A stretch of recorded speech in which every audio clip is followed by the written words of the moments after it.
Hey, what's up? Okay, I just want to make this video to showcase the different types of coconut fiber that we have. I actually made this video quite a while back, like partially, because there were customers walking in, so I had to serve them.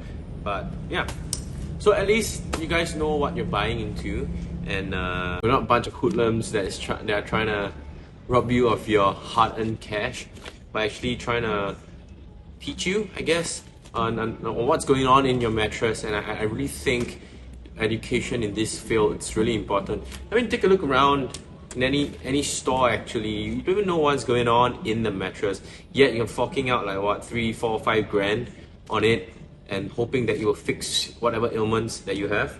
But well, first off, coconut fiber, there are 3 main types. There will be support fiber, which is this one,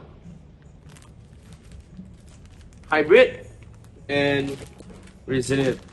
So what are the differences? Let's start with support, shall we?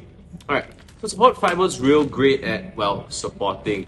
In essence, it's because the way it's manufactured, if you can see, it's actually layered very neatly because there's very little give. You know, if I do some shearing action here, see, compression, no, nothing much, right? If I pull on it, oh, so it's tensile strength is pretty high in this sense, and it's really not giving way to any plastic deformation whatsoever. Well, elastic deformation whatsoever. So it's really firm, and if individuals, perhaps you maybe, like something firmer, this will do the trick. So that's support fiber. Next we have resilient fiber. Yeah, if you do take a quick pick, you can see there's more wavy lines in it, and it's not neatly stacked just like the support fiber. It's not that it's lousier, it's that it has more bounce to it. You can see, because there's more air spaces in between, allows for more bounce to it. So it's not that firm, and some people might not like it. It's too firm. Lastly, we have hybrid. If you see, I mean, if you can notice, there's air gaps. At the same time, between these air gaps, there are layers of neatly placed fiber. So it gives the best of both worlds if you're looking for something firmer but not too bouncy. You know, and when you choose coconut fiber, actually, you're not looking for the term soft at all. Reason being is because it's actually firm. The other term you're looking for is bounciness. You know, how bouncy can this thing become? And yeah, so why would you want to choose coconut fiber? Well, first of all, it's not for... I swear, this is the third take. I don't know why it's not recording. Okay, so back to the topic on hand. Why you want to choose coconut fiber and who's it for? Who's it mainly for? I want to say everyone, but obviously that doesn't make any sense. So I'm going to go for athletes, obviously people who like firmer feel to your mattress, and especially to the office athletes, the everyday guy who gyms, who runs, who exercises, has a day job, who's a dad, who's a mom. Yeah, you know who you are. Why? It's because a lot of times you want to snuggle in bed, you want to find something cozy. But something cozy doesn't mean it's great for your back. And what's not good for your back will not just affect your postural health, but it will affect everything else, from blood circulation to breathing. And when you're sleeping, your brain is actually recharging and clearing out any waste material in your head, and your lymphatic system will, well, and all that stuff anyways. So you want to have a good posture, especially when you're lying on your bed. And even though it's firm, it's also recommended by science to have a medium firm to a firm type of mattress. And to cut it short, it's just a very subjective thing. There's no empirical scale to tell you what is medium firm to firm. But all I can say, if out of 10, floor is 10, right? Concrete floor is 10. So you're looking medium firm to firm is at about 7 to 9 or 7 to 10 actually.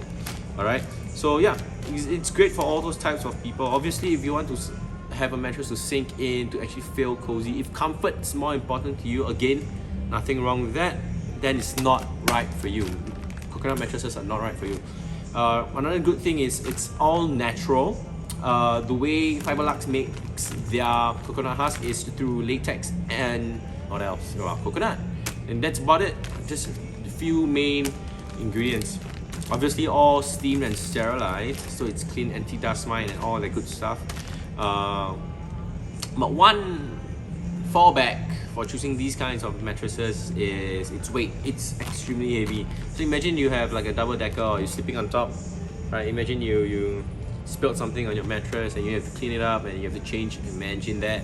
It's gonna be really, really heavy. When I mean heavy, it is pretty heavy.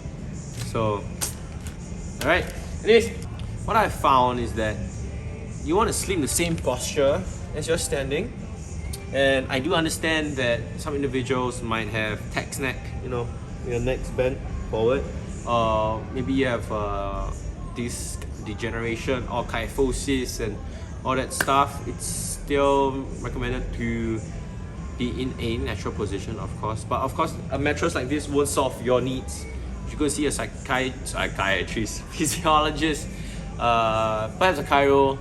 Just go and see a doctor, okay? You get it scanned. Go and exercise, especially if you're lazy bones who don't want to exercise. Go for it, okay? Sitting down all day is not good. Your hip flexors get weak. You might not be able to perform certain duties. Your mobility gets off, your knee gets weak, your ankle gets weak, and guess what? Everything goes off. Alright? And if you're suffering from an injury, maybe you're injured before, it's still recommended to go back after your inflammatory period, yeah, of whatever joints or part that you have sprained or injured, and go back to test your range of motion slowly by adding weights over there in the future. Of course, always see your medical practitioner first before you take anything, and this is not medical advice, this is just what I believe in, okay? So take it as this.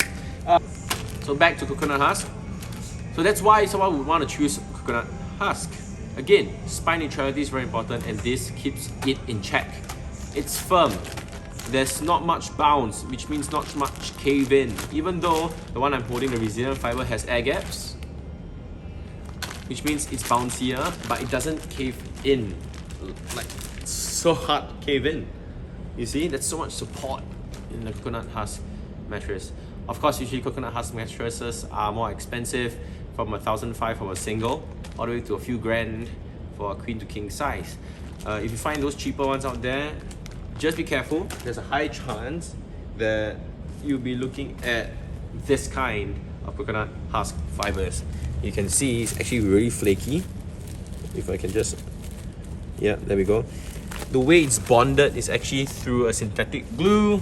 It's mostly used out of young coconut, which means easier to replace, because FIBRELUX ones use aged coconuts, which are firmer, higher in tension, which means it sticks better and overall a better quality as compared to this.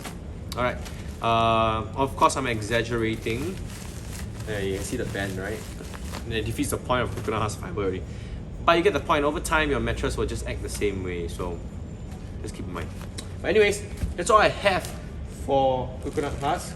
I hope at least now you understand what goes on in your mattress, at least for coconut husk mattress, why it's good for you, who is it perfect for, and why you might not want it.